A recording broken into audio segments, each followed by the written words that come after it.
मैं ये आप तक पहुंचा देता हूं। ये खबर ये है कि तोशाखाना 2 का केस चलाया जा रहा है अदालत में। अब पाकिस्तान तहरीक इंसाफ चाहती है कि पहले अलकादर में इमरान खान साहब की ज़मानत हो जाए, वो बाहर आ जाए, फिर चलाते रहे तोशाखाना 2 का केस। लेकिन जो एस्टेब्लिशमेंट है उसकी ख्वाहिश ये है कि इमरान खान साहब जेल के अंदर ही मौजूद हों, पहले उन्हें तोशाखाना 2 में सज़ा सुनाई जाए ताकि वो जेल के अंदर रहे और फिर उन्हें अलकादर में ज़मानत दी जाए।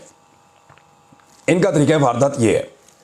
8 महीने से इमरान खान ने और उनकी एहलिया ने तोशाखाना 2 में बरियत की दरख्वास्त दी हुई है, जिसको नहीं सुना जा रहा। ये ज़रा